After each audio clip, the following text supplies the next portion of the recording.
أما بعد فقد قال الله تبارك وتعالى في كلامه المجيد وفرقانه الحميد. أعوذ بالله من الشيطان الرجيم. بسم الله الرحمن الرحيم.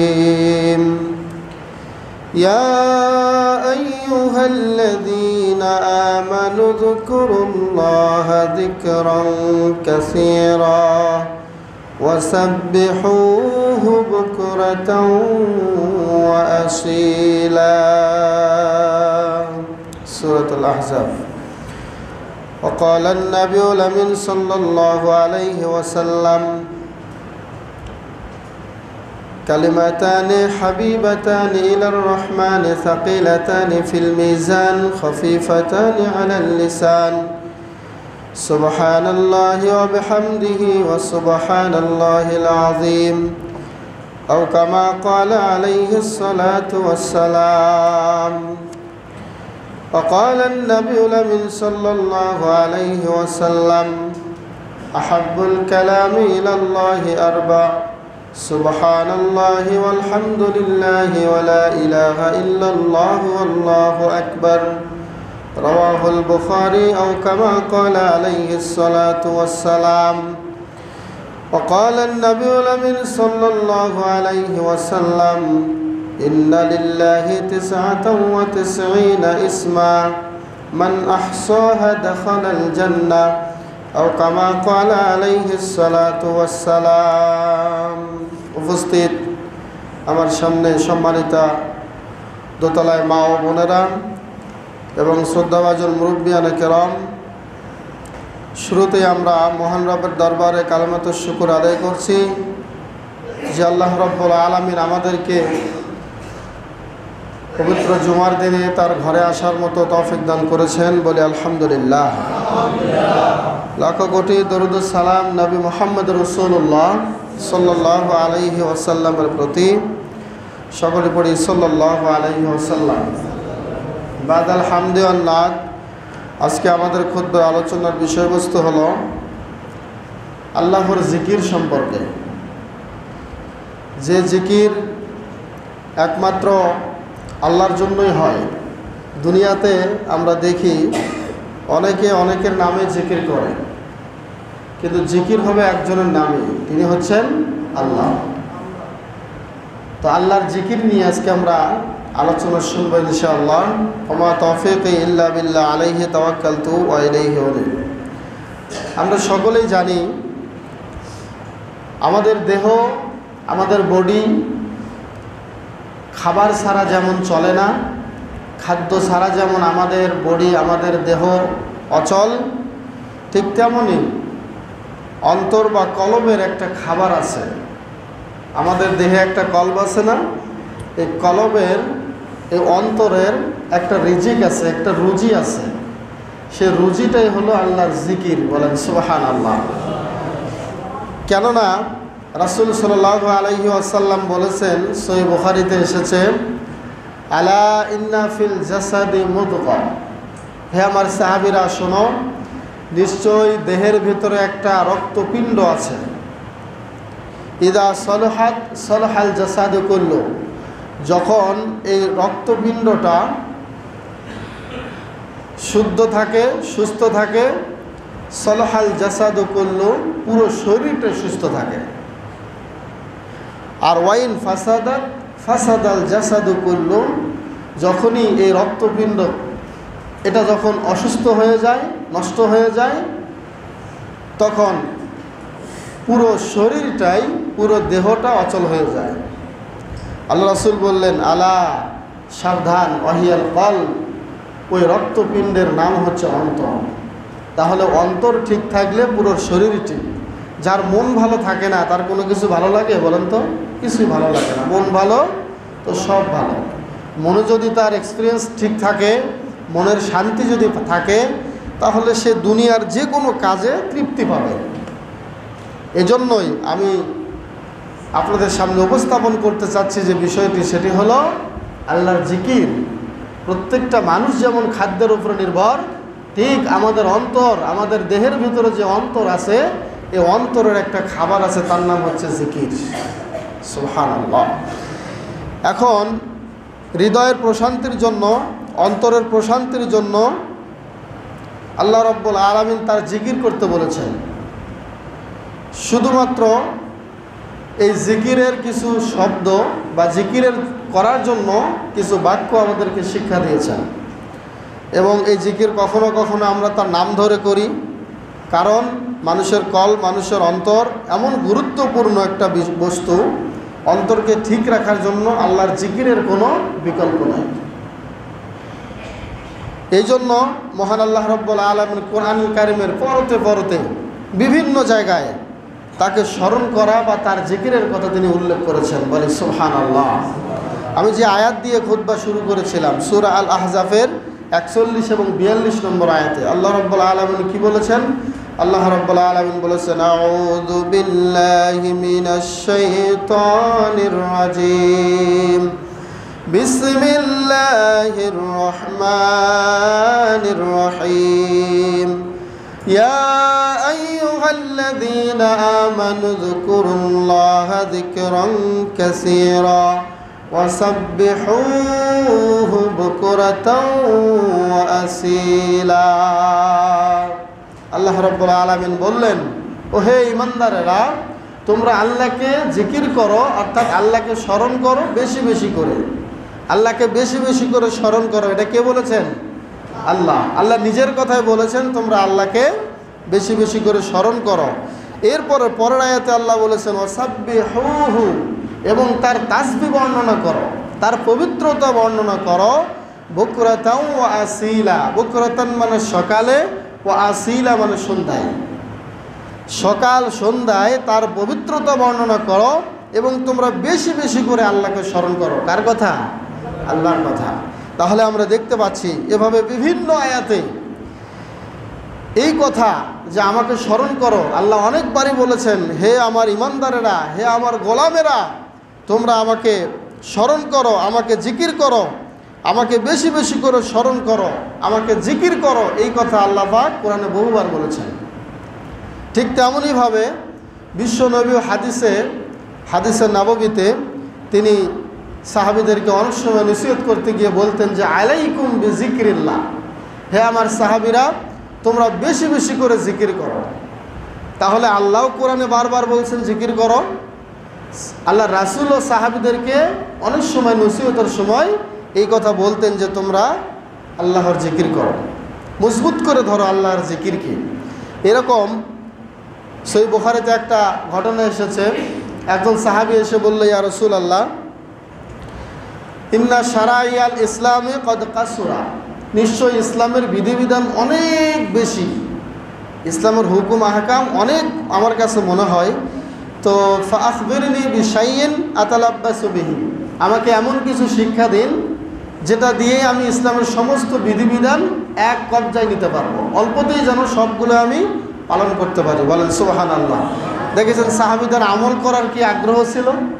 ইয়া রাসূলুল্লাহ, এতগুলো বিধান তো একসাথে মানতে পারবো না, তো আমাকে এমন একটা কিছু শিক্ষা দিন যেটা পাঠ করলে, যেটা করলে আমি সব কিছুই একসাথে পালন করার মতো সওয়াব বা বিধিবিধানের আওতায় আমি চলে আসতে পারি। তখন বিশ্বনবী বললেন, ফাকালা রাসূলুল্লাহি সাল্লাল্লাহু আলাইহি ওয়াসাল্লাম, লা ইয়াজালু লিসানাকা রাফাদান মিন যিকরিল্লাহ, তুমি সর্ব অবস্থায় তোমার জিহ্বাটা আল্লাহর জিকির থেকে লড়াইয়া রাখবে না, উঠায় রাখবে না। বলেন সুবহানাল্লাহ। সব সময় আল্লাহর জিকিরের মধ্যে তোমার জিহ্বাটা ভিজিয়ে রাখবে। অন্য হাদিসে পাওয়া যায় আল্লাহর আল্লাহর কাছে দোয়া করতেন, হে আল্লাহ, আমি তোমার কাছে লিসানান যাকিরা, যেই জিহ্বা তোমার জিকির করে, যেই জবান তোমাকে স্মরণ করে, এইরকম জবান আমি তোমার কাছে চাই। বলেন সুবহানাল্লাহ। তাহলে কি বুঝতে পারতেছি বলেন তো? আল্লাহ রাসূল সাহাবীদেরকে এই জিকিরের কথা অনেক গুরুত্ব দিয়েছেন, এবং আল্লাহ কোরআনুল কারিমে জিকিরের কথা উল্লেখ করেছেন এই কথা বলে যে হে আমার বান্দারা, হে আমার গোলামরা, তোমরা আমাকে স্মরণ করো। তাহলে এবার আমরা জানবো যে আল্লাহ যেহেতু বারবার জিকিরের কথা বললেন, রাসূল সাল্লাল্লাহু আলাইহি ওয়াসাল্লাম সাহাবীদেরকে আল্লাহ জিকিরের কথা বললেন, এখন আমরা জানব যে এই জিকির শব্দটি কুরআনুল কারিমে কি কি অর্থে এসেছে। এই জিকির একদম এই জিকরুন শব্দটা কুরআনুল কারিমের মধ্যে বিভিন্ন অর্থে এসেছে। তার মধ্যে এক নম্বর অর্থ হলো এই জিকির শব্দটি কোরআনে নামাজের অর্থে এসেছে, সলাতের অর্থে এসেছে। সেটা প্রমাণ কোথায়? সূরা আল জুমার মধ্যে আল্লাহ রাব্বুল আলামিন বলেছেন, ইয়া আইয়ুহাল্লাযীনা আমানু ইযা নুদিয়া লিস-সালাতি মিন ইয়াউমিল জুমআ ফাসআউ ইলা যিকরিল্লাহ। দেখেন আল্লাহ এখানে স্পষ্ট বলেছেন, হে ঈমানদারেরা, যখন তোমাদেরকে জুমার দিনে সালাতের জন্য ডাকা হয় তখন তোমরা দ্রুত ছুটে আসো ইলা যিকরিল্লাহ, মানে আল্লাহর জিকিরের দিকে। তার মানে আল্লাহর জিকির মানেই হচ্ছে সালাত। আল্লাহর জিকির মানে কি? সালাত, নামাজ। নামাজটাও একটা আল্লাহর জিকির, বলেন সুবহানাল্লাহ। আপনি সালাতে এসেছেন, সালাতের সময় যাচ্ছে, সালাতের সময় এখনো হয় নাই, 10 মিনিট 5 মিনিট বাকি আছে। আল্লাহ রাসূল বলেছেন, যতক্ষণ সালাতের জন্য অপেক্ষা করতেছ ততক্ষণ পর্যন্ত সালাতের সওয়াব তোমার আমলনামায় লেখা হচ্ছে। সুবহানাল্লাহ। তাহলে সালাতের একটি অর্থ আমরা পেলাম জিকির, জিকিরের একটি অর্থ পেলাম সালাত। 2 নম্বর জিকিরের অর্থ হলো কোরআন। জিকিরের অর্থ আল্লাহ কোরআনে উল্লেখ করেছেন। আল্লাহ রাব্বুল আলামিন কোরআনুল কারিমে ঘোষণা করেছেন, ইন্না নাহনু নাযালনা যিকরা ওয়া ইন্না লাহু লাহাফিজুন। নিশ্চয় আমি আল্লাহ জিকির নাজিল করেছি। জিকির মানে কি? কোরআন। আল্লাহ বলেছেন আমি কোরআন নাজিল করেছি। এই কোরআনটাকে এখানে আল্লাহ জিকির বলে উল্লেখ করলেন। তাহলে কোরআন তেলাওয়াত করাও আল্লাহর জিকির, বলেন সুবহানাল্লাহ। শুধুমাত্র আমরা অনেক সময় মনে করি, ওই যে দেখেন অনেকে লাফালাফি করে বাসে লাফ দিয়ে ওঠে, অনেকে পীর সাহেবের গলা গিয়ে জড়ায়া ধরে, কিসের জোশে? জিকিরের জোশে, জিকিরের চোটে। এগুলো জিকির না, এগুলো ফাজলামি। এভাবে আল্লাহ রাসূল সাহাবীরা এইভাবে জিকির করেন নাই। আপনারা বলুন তো, এই দুনিয়াতে আদম থেকে নিয়ে কিয়ামত পর্যন্ত আল্লাহ নবীর চেয়ে বড় জিকির করেনওয়ালা কেউ ছিল? তাহলে তার গলা সাহাবীরা ধরল না, তার জিকিরের চোটে মসজিদে নববীর ছাদে কেউ উঠল না। আর আজকে আমরা কোন জিকির করি? যে জিকিরে বাঁশ ছিঁড়ে ফেলি, বাঁশ ভেঙে ফেলি। এগুলো জিকির নয়, এগুলো হচ্ছে জিকিরের নামে শয়তানি বদমাইশি। প্রিয় ভাইয়েরা আমার, তাহলে জিকিরের 2 নম্বর অর্থ আমরা কি পেলাম বলেন তো? কোরআন। জিকিরের 3 নম্বর অর্থ হলো আল্লাহর আইন বা বিধান। আল্লাহর আইন মেনে চলাও আল্লাহর একটা জিকির, বলেন সুবহানাল্লাহ। সেটা দলিল কোথায়? আল্লাহ রাব্বুল আলামিন কোরআনুল কারিমে ঘোষণা করেছে, ওয়ামান আ'রাদা আন যিকরি ফাইন্না লাহু মাঈশাতান দানকা ওয়া নাহশুরুহু ইয়াওমাল কিয়ামাতি আ'মা। আল্লাহ রাব্বুল আলামিন বললেন, যে ব্যক্তি আমার বিধান থেকে মুখকে ফিরিয়ে নিবে, আমার জিকির থেকে মুখকে ফিরিয়ে নিবে, ওই ব্যক্তির জীবনযাপন করাটা সংকীর্ণ হয়ে যাবে। ওয়া নাহশুরুহু ইয়াওমাল কিয়ামাতি আ'মা, আর কিয়ামতের দিন আমি আল্লাহ তাকে অন্ধ করে উঠাবো। তাহলে জিকিরের 3 নম্বর অর্থ আমরা পেলাম আল্লাহর আইন বা আল্লাহর বিধিবিধান। জিকিরের 4 নম্বর অর্থ হলো, এই জিকির শব্দটি আহলুল ইলম অর্থাৎ জ্ঞানীদের জন্য ব্যবহার হয়েছে। যারা জিকির করে তারা জ্ঞানী। আল্লাহ অন্য আয়াতে বলেছেন, ফাসআলু আহলাজ যিকরি ইন কুনতুম লা তা'লামুন। তোমরা আহলাজ যিকির যারা জ্ঞানী ব্যক্তি তাদের কাছে জিজ্ঞাসা করো যদি তোমরা না জেনে থাকো। তাহলে জিকিরের আরেকটি অর্থ আমরা পেলাম, যারা আহলুজ যিকির মানে যারা জ্ঞানী। জিকিরের আরেকটি শব্দ হলো, অর্থ হলো, যেটা আমরা শুরুতেই বলেছি, এমনিতেই জিকির মানে সর্ব অবস্থায় আল্লাহকে স্মরণ করা। সর্ব অবস্থায় কী করা? আল্লাহকে স্মরণ করা। আপনি যদি অপবিত্র থাকেন, শরীর নাফাক অবস্থায়, মা বোনদের পিরিয়ড চলাকালীনও যদি ইচ্ছা করে তারা মুখে মুখে আল্লাহর জিকির করতে পারবে, বলেন সুবহানাল্লাহ। জিকিরের এত গুরুত্ব দেওয়া হয়েছে। আল্লাহ পাক বলেছেন, উযকুরুল্লাহ যিকরান কাসীরা, তোমরা বেশি বেশি করে আল্লাহকে স্মরণ করো। সম্মানিত ভাইয়েরা আমার, মা ও বোনেরা, এখন যে জিকিরের অর্থগুলো আমরা শুনলাম, 5টি অর্থ আমরা বললাম। 1 নম্বর অর্থ কি বলেছিলাম? জিকির মানে হচ্ছে সালাত। 2 নম্বর অর্থ বললাম জিকির মানে হচ্ছে কোরআন। 3 নম্বর অর্থ বলেছি জিকির মানে আল্লাহর আইন, আল্লাহর বিধিবিধান। 4 নম্বর অর্থ বলেছি জিকির মানে যারা আহলুল ইলম, জ্ঞান, যারা জ্ঞানী তাদেরকে আহলুল জিকির বলা হয়। 5 নম্বরে জিকির মানে বললাম যে কোনো অবস্থায় আল্লাহকে স্মরণ করা অর্থ বোঝায়। সম্মানিত হাজিরিন, মনে রাখবেন আমরা যত ইবাদত করি না কেন, প্রত্যেকটা ইবাদতের উদ্দেশ্য হলো আল্লাহর স্মরণ করা, আল্লাহকে কি করা? স্মরণ করা, আল্লাহর জিকির করা। যত ইবাদত করেন না কেন প্রত্যেকটা ইবাদতের উদ্দেশ্যই হলো আল্লাহকে স্মরণে রাখা। যেমন আমরা যখন এদের সলাত আদায় করতে আসছি, এই সলাত আদায় করতে আসছি যদি আল্লাহকে স্মরণ না করতাম, আল্লাহর ভয় যদি আমাদের অন্তরে না থাকতো, নামাজে আসতাম? তাহলে মূলত সলাত আদায় করতে আসছি ঠিক আছে, কিন্তু জিকিরটা কার আছে? স্মরণটাকে কাকে নিয়ে আসছি? আল্লাহকে। আল্লাহকে স্মরণে নিয়েই আমরা কোথায় আসছি? আল্লাহর ঘরে আসছি। তাহলে যত ইবাদত করি না কেন আমরা, আল্লাহ পাক কোরআনুল কারিমে বলেছেন ইন্নানি আনাল্লাহ লা ইলাহা ইল্লা আনা ফা'বুদনি ওয়া আকিমিস সলাতা লিযিকরি। আল্লাহ বলেছেন নিশ্চয় হে মুসা নবীকে আল্লাহ এটা বলেছিলেন, তুমি জেনে রেখো নিশ্চয় আমি আল্লাহ, আমি ছাড়া কোনো ইলাহ নাই, অতএব ফা'বুদনি, তুমি আমার ইবাদত করো, ওয়া আকিমিস সলাতা লিযিকরি, আর সলাত আদায় করবে আমার স্মরণার্থে। আমাকে যদি স্মরণ রাখতে চাও তাহলে তোমার সলাত অপরিহার্য, আর যদি তুমি সলাত আদায় না করো তাহলে আমাকে তুমি স্মরণে রাখতে পারবে না। তাহলে বুঝতে পারলাম সলাত আদায়ের উদ্দেশ্য হচ্ছে আল্লাহর জিকির, আল্লাহকে স্মরণ করা। 2 নম্বর হচ্ছে হজ যে আমরা আদায় করতে যাই, দেখেন এই হজ আদায় করার ক্ষেত্রেও আল্লাহর জিকির আছে, বলেন সুবহানাল্লাহ। হজ্জের ক্ষেত্রে আল্লাহ রাব্বুল আলামিন বলেছেন ফাইদা কযাইতুম মানাসিকাকুম, যখনই তোমরা তোমাদের কুরবানি ফয়সালা করবে, কুরবানি শেষ করবে, ফাযকুরুল্লাহা কাযিকরিকুম, তখনই তোমরা আল্লাহকে স্মরণ করো। কেমন স্মরণ?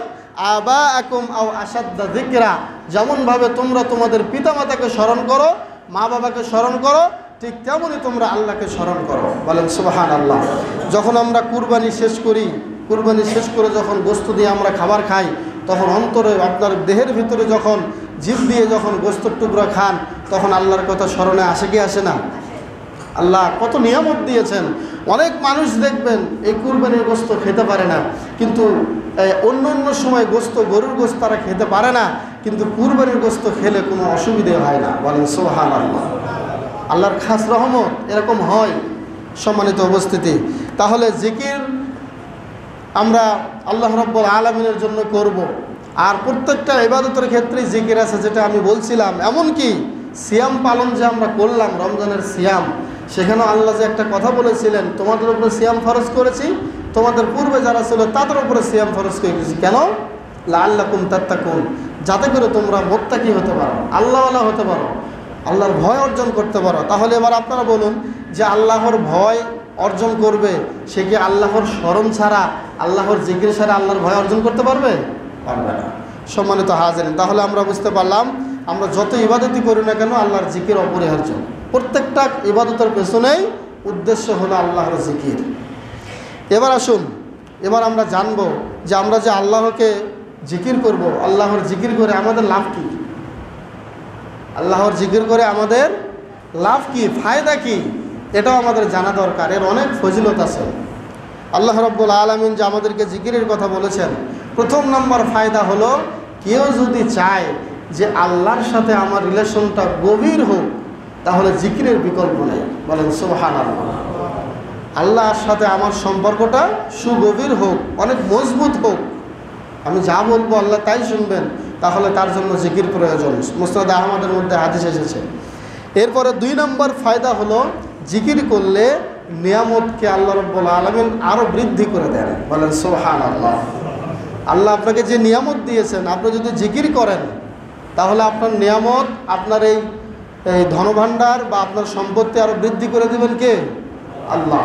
আল্লাহ পাক কোরআনে বলেছেন লাইন শাকারতুম লাযিদান্নাকুম, যদি তোমরা আমার শুকরিয়া আদায় করো তাহলে আমি তোমাদের নিয়ামত আরও বৃদ্ধি করে দেবো। বাংলায় একটা কথা আছে, যার নুন খাও তার গুণ গাও, যার নুন খাও তার গুণ গাও। যদি আপনি আল্লাহর রিজিক খেয়ে আল্লাহর গুণগান না করেন তাহলে আপনার সম্পদে বরকত আসবে না। নিয়ামতের শুকরিয়া যদি আদায় করেন জিকিরের মাধ্যমে, অবশ্যই আপনার নিয়ামতে, আপনার সম্পদে, আপনার রুজিতে সব বরকত আল্লাহ ঢেলে দেবেন। সুবহানাল্লাহ। 3 নাম্বার ফজিলত হচ্ছে এই আল্লাহর জিকির শয়তানের ফাঁদ থেকে, শয়তানের বন্ধন থেকে আপনাকে মুক্ত রাখবে। বলেন সুবহানাল্লাহ। দলিল সহিহ বুখারীতে এসেছে, আশ-শাইতানু জাসিমুন আলা কলবে আদম। নিশ্চয় শয়তান আদম সন্তানের ঘাড়ে এবং বুকে, তাদের সমস্ত শরীরে শয়তান বন্ধন দিয়ে ফেলে, গিরু দিয়ে ফেলে, শক্ত করে বেঁধে ফেলে। ফাইদা যাকারাল্লাহ খলাসা। যখনই আদম সন্তান আল্লাহকে স্মরণ করে, আল্লাহর জিকির করে, শয়তান তখন দৌড়ে পালায়। ওয়াইজা গফালা। যখনই আদম সন্তান অলস হয়ে যায়, গাফেল হয়ে যায়, ওয়াসওয়াসা, তখনই শয়তান তাকে কুমন্ত্রণা দেয়। তাহলে বুঝতে পারলাম আল্লাহ জিকির করলে শয়তান আমাদের কাছে আসবে না। আরেকটি ফজিলত হচ্ছে এই জিকির মিজানের পাল্লায় সবচেয়ে বেশি ভারী হবে। বলেন সুবহানাল্লাহ। যত আমল আছে এর সপক্ষে ভুরি ভুরি হাদিস আছে, অনেক হাদিস আছে। আমি মাত্র একটি হাদিস বলছি, যেটা আল্লাহ নবী বলেছেন যে সুবহানাল্লাহি ওয়ালহামদুলিল্লাহি তামলাআনি মা বাইনাস সামাই ওয়াল আরদ। কেউ যদি সুবহানাল্লাহ একবার পাঠ করে, কেউ যদি আলহামদুলিল্লাহ একবার পাঠ করে, তাহলে আসমান এবং জমিনের যে ফাঁকা জায়গা আছে, এটা সব ফাঁকা জায়গা তার আল্লাহ সব দিয়ে পূর্ণ করে দেবেন। সুবহানাল্লাহ। চিন্তা করেছেন কত বিশাল একটা ইবাদত হচ্ছে আল্লাহর জিকির করা। আপনি যে কোনো সময় সুবহানাল্লাহ মুখ দিয়ে বললেন, যে কোনো সময় আলহামদুলিল্লাহ মুখ দিয়ে বললেন, বলার সাথে সাথেই এই আসমান জমিনের ফাঁকা জায়গাটা আমলনামায় আপনার পূর্ণ করে দেওয়া হবে। কত বিশাল জায়গা, ফাঁকা শূন্য জায়গা, এত পরিমাণ সব আমলনামায় দেওয়া হবে। 5 নম্বরে আরেকটি ফজিলত হচ্ছে, যদি কেউ জিকির করে তাহলে তার জন্য আল্লাহর ক্ষমা এবং আল্লাহর সুবিশাল বিনিময়ের আল্লাহ ঘোষণা দিয়েছেন। বলেন সুবহানাল্লাহ। আল্লাহ পাক বলেছেন, আ'আদ্দাল্লাহু লাহুম মাগফিরাতাও ওয়া আজরান আযীমা। তার মধ্যে এই সুসংবাদ যাদেরকে দিয়েছেন, আ'আদ্দাল্লাহু লাহুম, আল্লাহ প্রস্তুত করে রেখেছেন তাদের জন্য বিশাল ক্ষমা, ও আজরান আযীমা, এবং সুবিশাল প্রতিদান, এটা তাদের জন্য। ওয়াজ-যাকিরিন আল্লাহ ওয়াজ-যাকিরাত, যারা আল্লাহর জিকির করে, আল্লাহকে স্মরণ করে, প্রত্যেক নরনারী যারা আল্লাহর জিকির করে, প্রত্যেক জিকিরকারী এবং জিকিরকারিণী পুরুষ মহিলাকে আল্লাহ রাব্বুল আলামিন অনেক সুবিশাল সওয়াব এবং তাদের জন্য ক্ষমা নির্ধারণ করে রেখেছেন। সুবহানাল্লাহ। আরেকটি ফজিলত হচ্ছে এই জিকির জাহান্নামের আগুন থেকে বাঁচায়। বলেন সুবহানাল্লাহ। আল্লাহ রাসূল বলেছেন, লিকুল্লি শাইইন সিকাল, প্রত্যেকটি জিনিসের একটা হৃৎপিণ্ড রয়েছে। ওয়া সিকালাতুল কুলুবি যিকরুল্লাহ, আর অন্তরের হৃৎপিণ্ড, অন্তরের প্রশান্তি হচ্ছে আল্লাহর জিকির। অন্য হাদিসে আল্লাহ নবী বলেছেন, মা মিন শাইইন, এমন কোনো বস্তু নাই, আনজা মিন আযাবিল্লাহি মিন যিকরিল্লাহ, যেটা আল্লাহর জিকিরের চেয়ে মানুষকে জাহান্নাম থেকে বেশি বেশি মুক্তি দিবে। আল্লাহর জিকির করলেই এই জিকির মানুষকে জাহান্নাম থেকে বেশি মুক্তি দেয়। বলেন সুবহানাল্লাহ। এরপরে জিকির সর্বাবস্থায় করা বৈধ। আল্লাহ রাসূল বলেছেন, আল্লাযীনা, কুরআনুল কারীমে ঘোষণা হয়েছে, আল্লাযীনা ইয়াযকুরুনাল্লাহা কিয়ামান ওয়া কুউদান ওয়া আলা জুনুবিকুম, নিশ্চয়ই যারা আল্লাহর জিকির করে দাঁড়িয়ে, বসে, শুয়ে, অবশ্যই আল্লাহ তাদের যে কোনো অবস্থায় জিকির আল্লাহ কবুল করে নেবেন। বলেন সুবহানাল্লাহ। এখন এই জিকিরের নাম কিন্তু সলাতও। জিকিরের নাম কি? সলাতও একটা জিকির। অনেক সময় অনেকে যে চেয়ারে, যে অনেকে অসুস্থতার কারণে চেয়ারে সলাত আদায় করেন, তবে চেয়ারে সলাত আদায় করলে সলাত যে একবারে বাতিল হবে বিষয়টা এরকম নয়। এবং বিশেষ করে যারা যতক্ষণ দাঁড়িয়ে থাকতে পারবেন ততক্ষণ পর্যন্ত দাঁড়িয়েই সলাত আদায় করতে হবে। দাঁড়িয়ে থাকা অবস্থায় আপনাকে কখনোই চেয়ারে বসা যাবে না। আপনারা ইউটিউবে সার্চ দিলেও পাবেন, দেখবেন বিশ্বের বড় বড় স্কলার যারা, তারা কি বলছেন। এবং বর্তমানে গ্র্যান্ড মুফতি সালেহ আল হুসাইমিন সৌদি আরবের, তার ফতোয়াটা আপনারা দেখবেন। উনি বলেছেন যে যতক্ষণ একজন লোক দাঁড়িয়ে থাকতে পারবেন ততক্ষণ পর্যন্ত তিনি দাঁড়িয়ে থাকবেন। রুকুর সময় তাকে দাঁড়িয়েই রুকু করতে হবে। যদি রুকু করতে পারে তবে যার অন্তরের খবর তারটাই সে জানে এবং আল্লাহ ভালো জানেন। যে তিনি কেন চেয়ারে পড়তেছেন, তার অন্তরের উপরে আসল বিচারটা হবে।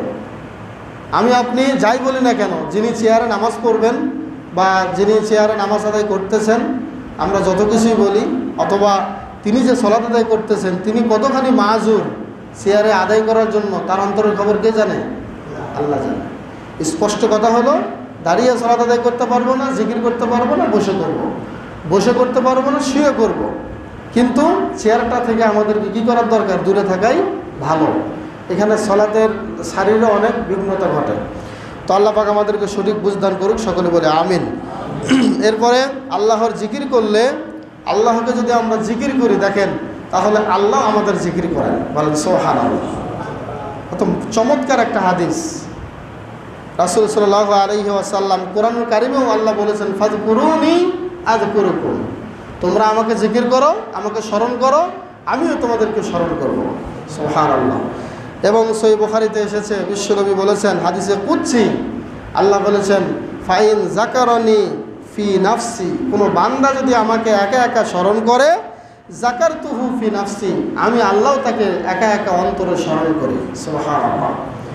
এরপরে আল্লাহ রসুল বলেছেন, আল্লাহ রাব্বুল আলামিন বলেন, ফাইন যাকারনি ফি মালাইন, যদি আমাকে আমার কোনো বান্দা কোনো পরিষদে অথবা কোনো একটা মজলিসে স্মরণ করে, যাকারতুহু ফি মালাইন খায়রুম মিনহু, তার চেয়ে উত্তম মজমায়, উত্তম মজলিসে আমি আল্লাহ তাকে স্মরণ করি। এরপরে আল্লাহ পাক বলেছেন, ওয়াইন তাকাররাবা ইলাইয়া বিশিবরিন, যদি আমার কাছে কেউ 1 বিঘত জায়গা হেঁটে আসে, তখন তাকাররাবতু ইলাইহি জিরাআন, আমি আল্লাহ তার দিকে 1 হাত আগায়া যাই। সুবহানাল্লাহ। এরপরে আল্লাহ বলেছেন, ওয়াইন তাকাররাবা ইলাইয়া জিরাআন, আমার দিকে কেউ যদি 1 হাত আগিয়ে আসে, তাকাররাবতু ইলাইহি বাআন, আমি তার দিকে 2 হাত আগায়া যাই। সুবহানাল্লাহ। ওয়াইন আতানি ইয়ামশি, যদি আমার দিকে কেউ হেঁটে আসে, আতাইতুহু হারওয়ালা, আমি আল্লাহ তার দিকে দৌড়ে চলে যাই। সুবহানাল্লাহ। তাহলে আল্লাহকে জিকির করা, এটা কি আমাদের দরকার আছে নাকি নাই? আছে। আল্লাহ পাক আমাদেরকে সকলকে জিকির করার তৌফিক দান করুক, বলে আমিন। আর আমি আগেই বলেছি, জিকির দিয়ে মানুষের অন্তর প্রশান্তি হয়। আলা বিযিকরিল্লাহি তাতমাইন্নুল কুলুব, জিকির এমন বস্তু, এমন ইবাদত, এটা করলে আল্লাহ রাব্বুল আলামিন তার অন্তরটা কি করে দেয়? শান্তি করে দেয়। সরাসরি আমরা যদি আরও ফজিলত জানতে চাই, আপনারা আরও বিভিন্ন কিতাবাদি পড়লে দেখতে পারবেন, বাংলাতে অনেক আল্লাহর জিকির নিয়ে অনেক বই বাংলাদেশে সাপ্লাই হয়েছে, আলহামদুলিল্লাহ। অনেক লেখক লিখেছেন। আল্লাহ রাব্বুল আলামিনের কাছে এই জিকিরকারীরা ঠিক জীবিত ব্যক্তির নেয়, জীবিত ব্যক্তির সাথে তুলনা করেছেন আল্লাহ রসুল। কিভাবে? আল্লাহ রসুল বলেছেন, মাসালুল্লাযী ইয়াযকুরু রাব্বাহু ওয়াল্লাযী লা ইয়াযকুরুহু মাসালুল হাইয়্যি ওয়াল মাইয়িত, যে ব্যক্তি আল্লাহকে জিকির করে এই ব্যক্তি জীবিত, আর যে আল্লাহর জিকির করে না এই ব্যক্তি মরা। ঠিক মৃত এবং জীবিতের সাথে তুলনা করেছেন যারা জিকির করে আর যারা জিকির করে না। সুবহানাল্লাহ বললেন না? তাহলে জীবিত মানুষের কাতারে যদি আমরা থাকতে চাই, তাহলে আমাদের জিকিরের কোনো বিকল্প নাই। সালেহ আল ওসাইমিন সহ সবচেয়ে একজন বড় ইমাম ইবনে তাইমিয়া রাহিমাহুল্লাহ, তিনি বলেছেন, পানি ছাড়া যেমন মাছ বাঁচতে পারে না, মাছের জন্মটাই যেমন পানিতে, পানি থেকে তুললেই মাছের জীবন চলে যায়, ঠিক একজন মানুষের জিকির ছাড়া মানুষের জীবন চলতে পারে না। বলেন সুবহানাল্লাহ। কত কঠিন কথা বলেছেন ইমাম ইবনে তাইমিয়া রাহিমাহুল্লাহ। আত্মার সাথে সংযুক্ত করে দিয়েছেন, মাছের আত্মাটা যেমন পানির সাথে রিলেটেড, আমাদের আত্মাটাও জিকিরের সাথে রিলেটেড, জিকিরের সাথে সম্পৃক্ত। জিকির না থাকলে আমাদের আত্মা নষ্ট হয়ে যাবে।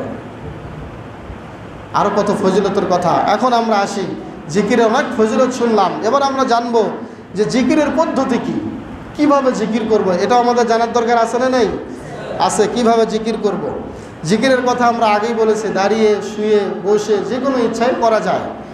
অন্য জায়গায় আল্লাহ রাব্বুল আলামিন বলেছেন, ফাযকুরুল্লাহা কামা আল্লামাকুম মা লাম তাকুনু তা'লামুন, তোমরা ঠিক ওইভাবে জিকির করো যেভাবে আল্লাহ তোমাদেরকে শিক্ষা দিয়েছেন। বলেন সুবহানাল্লাহ। তাহলে জিকির কিভাবে করব আমরা, এটা আল্লাহ শিক্ষা দিয়েছেন।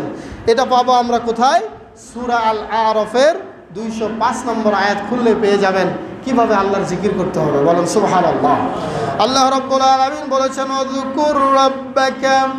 ওয়াযকুর রাব্বাকা ফি নাফসিকা তাদাররুআন ওয়া খুফিয়া, হে আমার বান্দা তুমি তোমার রবের জিকির করো নিজে, ফি নাফসিকা, তার মানে হলো নিজে নিজে। জিকির করতে গেলে কাউকে দেখানোর প্রয়োজন হয় না, জিকির করতে গেলে মানুষকে দেখানোর কোনো প্রয়োজন নাই যে আমি জিকির করতেছি। তুমি যখন জিকির করবে একা একা মনে মনে জিকির করবে, এই জিকির আল্লাহর দরবার পর্যন্ত পৌঁছে যাবে। বলেন সুবহানাল্লাহ। আল্লাহ ঠসা নন, আল্লাহ বধির নন, আল্লাহ কানে কম শোনেন বিষয়টা এরকম নন। বলেন নাউজুবিল্লাহ। আল্লাহ রাব্বুল আলামিন গর্ভের নিচে, জমিনের গর্ভের নিচে একটা পিপিলিকা পিলপিল করে যে হাঁটে, বিচরণ করে, আমাদের পায়ের ওপর দিয়ে, আমাদের কানের ওপর দিয়ে, আমাদের চোখের ওপর দিয়ে, আমাদের শরীরের ওপর দিয়ে একটা পিঁপড়া যখন হাঁটাফেরা করে, চলাফেরা করা অবস্থায় অবশ্যই পিপিলিকার পা রয়েছে। আমাদের পিপিলিকার পায়ের আওয়াজ আমাদের কানে শোনা কোনোদিন সম্ভব নয়, কিন্তু আল্লাহর নবী বলেছেন একটা পিপিলিকার পায়ের আওয়াজ পর্যন্ত আল্লাহর কানে পৌঁছে যায়। আল্লাহ কত সূক্ষ্মদর্শী, সূক্ষ্মভাবে জিনিস মানুষের সব কিছু শোনেন। এই জন্য জিকিরের 1 নম্বর উপায় আমরা কি পেলাম? একা একা মনে মনে জিকির করব। নাম্বার 2, জিকির করতে গেলে তাহলে আমরা প্রথম নাম্বার যে জিকির পেলাম মনে মনে করব, কিন্তু একজনের নাম আল্লাহ এখানে উল্লেখ করেছেন, রব্বাক ওয়াজকুর রব্বাক। তুমি জিকির করো তোমার রবের নামে। কার নামে? রবের নামে। একমাত্র জিকির করব কার নামে? আল্লাহর নামে। অনেক বক্তা দেখবেন অনেক সময় আলোচনা করতে করতে লা ইলাহা ইল্লাল্লাহ, লা ইলাহা ইল্লাল্লাহ শেষে গিয়ে লাগায় দেয় মুহাম্মাদুর রাসূলুল্লাহ। ভাই, এটা জিকিরের সময় চলবে না। আপনি এমনি বলেন লা ইলাহা ইল্লাল্লাহ মুহাম্মাদুর রাসূলুল্লাহ, অথবা আশহাদু আল্লা ইলাহা ইল্লাল্লাহ ওয়া আশহাদু আন্না মুহাম্মাদুর রাসূলুল্লাহ, তখন ঠিক আছে। কিন্তু যখন আপনি শ্রোতাদেরকে নিয়ে জিকির করতেছেন লা ইলাহা ইল্লাল্লাহ, শেষে গিয়ে লাগিয়ে দিচ্ছেন মুহাম্মাদুর রাসূলুল্লাহ, মুহাম্মাদের নামে জিকির হবে না, জিকির হবে একজনের নামে। তিনি কে? আল্লাহ। একমাত্র আল্লাহ ছাড়া পৃথিবীতে আর কারো নামে জিকির চলবে না। আল্লাহ বলেছেন ওয়াজকুর রাব্বাকা, একমাত্র তোমার রবের নামে তুমি জিকির করো। তাহলে 2 নম্বরে আমরা পেলাম রবের নামে জিকির করব, 1 নম্বরে পেলাম একা একা জিকির করব। তবে মাজলিসে এবং শিক্ষার ক্ষেত্রে, শিক্ষা দেওয়ার ক্ষেত্রে একসাথে জিকির করা যায়, যে জিকিরগুলো আমরা বেজর রাত্রে করেছি। এইভাবে বৈধ তখন যখন শিক্ষা দেওয়া হয় অথবা মানুষের উচ্চারণকে শুদ্ধ হয়ে নিয়ে আসার জন্য এই জিকিরগুলোর তালিম করা হয়, সেই ক্ষেত্রে একসাথে বৈধ আছে। এছাড়া মানুষকে দেখানোর জন্য, নাম ফুটানোর জন্য সম্মিলিতভাবে ওইভাবে জিকির করা বৈধ নাই। আল্লাহ পাক স্পষ্ট কোরআনে বলেছেন। নাম্বার 3 নম্বর হলো তাদাররুআ, জিকির করতে হবে বিনয়ের সাথে, সবিনয়ে, বিনয়ের সাথে। কোনো ব্যক্তি যদি অপরাধ করে, অপরাধী যদি বিচারকের সামনে গিয়ে বেশি মাতাব্বরি করে, বিচারক কি তাকে ভালো চোখে দেখবে? তা আমরা কি আল্লাহর কাছে অপরাধী না? আমরা কত পাপ করেছি, প্রত্যেকটা পাপের জন্য লজ্জিত হওয়া দরকার। এই জন্য আল্লাহর কাছে বিনয়ের সাথে বলতে হবে, বিনয়ের সাথে জিকির করতে হবে। চিল্লায়া ফাল্লায়া একেবারে অন্য কোনোভাবে উশৃঙ্খল পরিবেশ তৈরি করে জিকির করা যাবে না, বিনয়ের সাথে করতে হবে। নাম্বার 4 খুফিয়া খিফাতান, অন্তরে ভয় থাকতে হবে। অন্তরে ভয় নিয়ে বিনয়ের সাথে একা একা আল্লাহর নামে জিকির করতে হবে। আরেকটি পদ্ধতি হলো দুনাল জাহরে বিল কওল, অত উচ্চ সুরে জোরে জোরে জিকির না করলেই ভালো। আরেকটি সময় আছে বিল গুদুবি ওয়াল আসল, সকাল সন্ধ্যায়, যে কোনো সময়, যেটা আগে বলেছি, যে কোনো সময় আমরা জিকির করতে পারি। এবং একা একা জিকির করার যে একটা ফজিলত আছে, আল্লাহ পাক 7 শ্রেণীর ব্যক্তিকে কিয়ামতের মাঠে আরশের নিচে ছায়া দেবেন। তার মধ্যে 1 শ্রেণীর ব্যক্তি হলো রাজুলুন যাকারাল্লাহ খালিয়ান ফাফাদাত আইনাহু, আল্লাহর ভয়ে আল্লাহর জিকির করতে করতে 2 চোখ দিয়ে পানি প্রবাহিত করে। সুবহানাল্লাহ। এই ব্যক্তিকে আল্লাহ রাব্বুল আলামিন আরশের নিচে ছায়া দান করবেন। সম্মানিত হাজিরিন, এবার আসি যে আমরা এবার জানবো কোন জিকির করব, জিকিরের ধরনটা কি হবে। আপনাদেরকে আমি একটা প্রশ্ন করি, সর্বোত্তম জিকির কি বলেন তো? মাশাআল্লাহ, আলহামদুলিল্লাহ, অনেকেই জানেন সর্বোত্তম জিকির হচ্ছে লা ইলাহা ইল্লাল্লাহ। এর চেয়ে উত্তম জিকির আর হয় না। এবং সর্বোত্তম দোয়া কি বলেন তো? সর্বোত্তম দোয়া হচ্ছে আলহামদুলিল্লাহ, আফজালুদ দুআ আলহামদুলিল্লাহ ওয়া আফজালুজ যিকরি লা ইলাহা ইল্লাল্লাহ। দেখেন এই লা ইলাহা ইল্লাল্লাহ আফজালুজ যিকর কেন, তার একটা স্যাম্পল আমি আপনাদেরকে দেই। মৃত্যুর সময় মানুষের মুমূর্ষ অবস্থায় কি পাঠ করতে হয় বলেন তো? লা ইলাহা ইল্লাল্লাহ। কেন? মান কানা আখিরু কালামিহি লা ইলাহা ইল্লাল্লাহ দাখালাল জান্নাহ। লোকটা একদিনও সালাত আদায় করে নাই, কথার কথা কোনো আমলি জীবনে ঠিকমতো আদায় করে নাই, কিন্তু মরণের সময় যদি লা ইলাহা ইল্লাল্লাহ বলতে বলতে মৃত্যুবরণ করতে পারে, আল্লাহ রাসূল বলেছেন সরাসরি জান্নাতে চলে যাবে। লা ইলাহা ইল্লাল্লাহ ছোট্ট জিনিস নয়, এর মধ্যে অনেক কিছু আছে। লা ইলাহা ইল্লাল্লাহ, এখানে বংশের মর্যাদা অনেকের ক্ষুণ্ণ হয়েছে। লা ইলাহা ইল্লাল্লাহ মানে অনেকের বংশ মর্যাদা পদোন্নতি হয়েছে, বলেন সুবহানাল্লাহ। এ আবু তালেব কি এত কিছু বলার পরেও লা ইলাহা ইল্লাল্লাহ বলেছে? সে বলে নাই। মাথার কাছেই এ আবু জাহেল আর আবু লাহাব দুইজনে এসে বলছে যে ভাই যা বলার বলছে তো ভাতিজা আর মুখ দিয়ে বলিস না, হে মুহাম্মদ তোমার ধর্ম তুমি প্রচার করো। আমাদের ভাই যে আবু তালেব আছে ওরাও দুইজন বারবার রিকোয়েস্ট করতেছে, ভাই আবু তালেব একবারে যেন মুখ দিয়ে লা ইলাহা ইল্লাল্লাহ বের করো না। এই ঘটনা একদিন বলেছিলাম, আল্লাহর নবী এই জন্যই বলেছেন যে আমার উম্মত, যেই উম্মত লা ইলাহা ইল্লাল্লাহ বলে মৃত্যুবরণ করতে পারবে, সে যদিও জাহান্নামে যায় একদিন না তো একদিন আল্লাহ তাকে জাহান্নাম থেকে মুক্তি দিবেনই দিবেন ইনশাআল্লাহ। বিশাল মর্যাদাবান একটা কালেমা লা ইলাহা ইল্লাল্লাহ।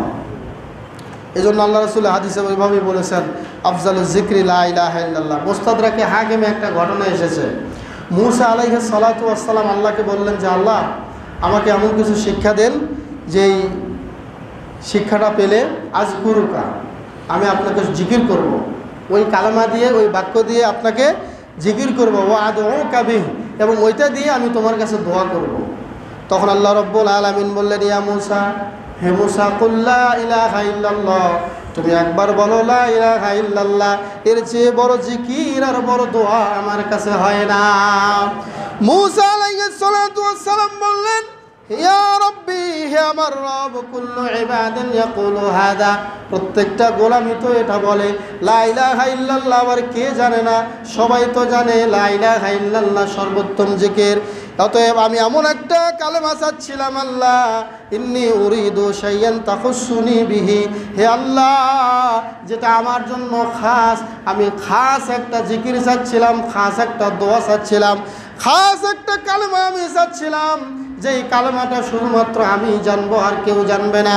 তখন আল্লাহ রাব্বুল আলামিন বললেন রে মূসা, ইয়া মূসা লাউ তাদউ লা ইলাহা ইল্লাল্লাহ ফি কাফা, হে মূসা যদি এই লা ইলাহা ইল্লাল্লাহ এর কালেমাটা এক পাতিলে রাখো, এক পার্শ্বে রাখো, এক ভান্ডে রেখে দাও, ওয়া তাদউ সাবউস সামাওয়াতি ওয়াল আরাদিনা ফি কাফাতিন উখরা, আর 7 তবক জমিন আর 7 তবক আসমান যদি আরেকটা পাত্রে রাখো, হে মূসা শুনে নাও, অবশ্যই লা রাজাহাত কাফাতু লা ইলাহা ইল্লাল্লাহ, অবশ্যই লা ইলাহা ইল্লাল্লাহর পাত্রই ভারী হয়ে যাবে।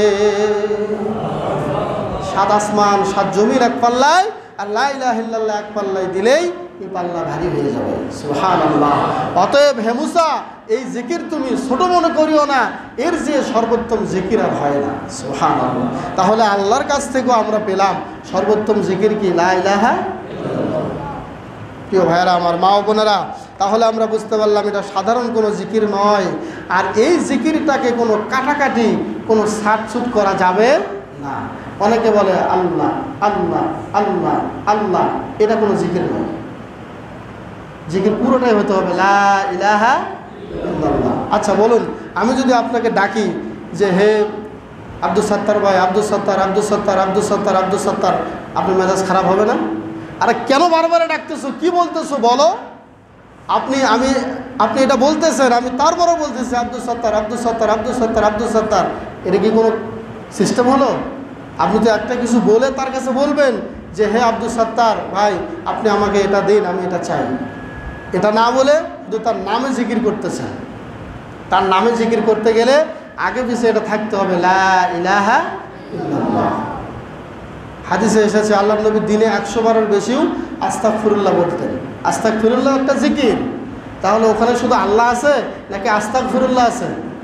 আস্তাগফিরুল্লাহ। দেখেন যতগুলো জিকির আছে শুধু আল্লাহ নামের জিকির কোথাও নাই। আপনি হাদিসে পাওয়া যায় যে যতক্ষণ পর্যন্ত মানুষ আল্লাহ আল্লাহ বলবে, আল্লাহর জিকির করবে, ততক্ষণ পর্যন্ত কিয়ামত হবে না। লা তাকুমুস সাআ হাত্তা ইয়াকুল আল্লাহ হাত্তা ইয়াকুলা ফিল আরদি আল্লাহ। যতক্ষণ পর্যন্ত জমিনে আল্লাহ আল্লাহ বলার লোক থাকবে ততক্ষণ পর্যন্ত কিয়ামত হবে না। তা মুহাদ্দিসিনে কিরাম এই হাদিসের ব্যাখ্যা করেছেন এভাবে, শুধু আল্লাহ আল্লাহ মানে শুধু আল্লাহ আল্লাহ জিকির নয়। কেউ বলবে লা ইলাহা ইল্লাল্লাহ, কেউ বলবে আস্তাগফিরুল্লাহ, কেউ বলবে সুবহানাল্লাহ, কেউ বলবে আল্লাহু আকবার। এগুলো জিকিরের কথা বলা হয়েছে। সম্মানিত হাজিরিন, অনেকে আছে, অনেক ভাইয়েরা, অনেক বেদাতি ভাইয়েরা এটাকে নিয়ে অনেক কারসাত করে। আল্লাহ তাদেরকে হেদায়েত দিক এবং সঠিক বুঝ দান করুক, আমরা বলি আমিন। এরপরে অন্য হাদিসে এসেছে সর্বোত্তম জিকির এবং সর্বোত্তম কালেমা হচ্ছে 4টি, যেটা আমি রমজানের মাঝেও বলেছি, সুবহানাল্লাহ, আলহামদুলিল্লাহ, ওয়া লা ইলাহা ইল্লাল্লাহ, আল্লাহু আকবার। এগুলো বলে বলে আল্লাহর কাছে জিকির করবেন। অন্য হাদিসে এসেছে সহিহ বুখারীর সর্বশেষ একটা হাদিস, ইমাম বুখারী রাহিমাহুল্লাহ তিনি যেই হাদিসটা দিয়ে ইমাম বুখারী তার কিতাব শেষ করেছেন, সেটি হচ্ছে কালিমাতানে হাবিবাতানে ইলার রহমান। দুটি কালেমা আল্লাহর কাছে বেশি প্রিয়, সাকিলাতানে ফিল মিজান, মিজানের পাল্লায় খুব ভারী, খফিফাতানে আলাল লিসান, জবানে অনেক হালকা। সে দুটি কালেমা কি? সুবহানাল্লাহি ওয়া বিহামদি ওয়া সুবহানাল্লাহিল আযীম। এই দুটো আল্লাহর জিকির, এই দুটো আল্লাহর কি জিকির। এরপরে আমরা আল্লাহ রাব্বুল আলামিনের আরও সুন্দর কিছু নাম রয়েছে, যেমন ইয়া আরহামার রাহিমিন, ইয়া রহিম, ইয়া রহমান, ইয়া সত্তার। এগুলো বলে শেষে গিয়ে বলবো যে আংতা রব্বি, আপনি আমাদের রব। হে সত্তার, হে গফফার, হে রহিম, হে কারিম, আপনি আমাদের রব, আপনি আমাদের ক্ষমা করুন, আমরা আমাদের গুনাহের ক্ষমা চাই। এভাবে আল্লাহর কাছে জিকির করতে হবে। সম্মানিত হাজিরিন, এইভাবে বিশ্বনবী নবী মুহাম্মদ রাসূলুল্লাহ সাল্লাল্লাহু আলাইহি ওয়াসাল্লাম অনেক কথাই বলে গিয়েছেন। জিকির করতে গেলে অনেক শব্দই আছে, জিকিরের নামে অনেক দোয়াও আছে, এগুলো আমরা পাঠ করব। বিশেষ করে আল্লাহ রাব্বুল আলামিনের যে নামগুলো রয়েছে এই সম্পর্কেও হাদিসে পাওয়া যায়, যে ব্যক্তি আল্লাহর 99টা নাম মুখস্থ করবে সে ব্যক্তি আল্লাহ রাব্বুল আলামিনের জান্নাতে চলে যাবে। তাহলে এগুলো এরকম হাদিসে পাওয়া যায়। অতএব জিকিরের শেষ নাই। আপনি জিকিরের অনেক শব্দ বা অনেক দোয়াই নিয়েই আপনি আল্লাহর জিকির করতে পারবেন। যেভাবে আমরা অনেক সময় নামাজ শেষ করে বলি যে আল্লাহু আকবার, আস্তাগফিরুল্লাহ, আস্তাগফিরুল্লাহ, আস্তাগফিরুল্লাহ, এটা আল্লাহর জিকির। এরপরে সন্ধ্যার সময় বলি আল্লাহুম্মা বিকা আমসাইনা ওয়া বিকা আসবাহনা ওয়া বিকা নাহইয়া ওয়া বিকা নামুতু ওয়া ইলাইকাল মাসির। এরপরে সকাল হলে আল্লাহুম্মা বিকা আসবাহনা ওয়া বিকা আমসাইনা ওয়া বিকা নাহইয়া ওয়া বিকা নামুতু ওয়া ইলাইকান নুশুর। এরপর আল্লাহুম্মা ইন্না আসআলুকা ইলমান নাফিয়া ওয়া রিজকান তাইয়্যিবা ওয়া আমালান মুতাকাব্বালা। এগুলো আল্লাহর জিকির। এরপরে আমরা ঘুমানোর সময় তো অনেক সময় বলি যে আল্লাহুম্মা বিসমিকা আমুতু ওয়া আহিয়া। আল্লাহ নবী কত সুন্দর একটা দোয়া পড়তেন। তিনি যখন ঘুমাইতে যাইতেন তিনি আরও সুন্দর করে কিছু দোয়া তিনি পাঠ করতেন। তিনি বলতেন আল্লাহুম্মা ইন্নী আসলামতু ওয়াজহি ইলাইকা ওয়া ফাওয়াজতু আমরি ইলাইকা ওয়া আলজাআতু যহরি ইলাইকা রাগবাতান ওয়া রাহবাতান ইলাইকা লা মালজা ওয়া লা মানজা ইল্লা ইলাইকা আল্লাহুম্মা আমানতু বিকিতাবিকা আল্লাযী আনজালতা ওয়া নাবিয়্যিকা আল্লাযী আরসালতা। হে আল্লাহ, আমি আমার পিঠ আপনার কাছে আমি ছেড়ে দিলাম, আমার বিছানায় আমি পিঠ ছেড়ে দিয়ে আপনার কাছে আমি সফরত করে আমি ঘুমায় গেলাম। এভাবে আল্লাহর কাছে অনেক দোয়া তিনি জিকির আজকার করে তিনি ঘুমায় যেতেন। আল্লাহ রাব্বুল আলামিন আমাদের সকলকে সর্ব অবস্থায় যেন আমরা আল্লাহর জিকির করতে পারি, আল্লাহ আমাদেরকে সে তৌফিক দান করুন বলে আমিন।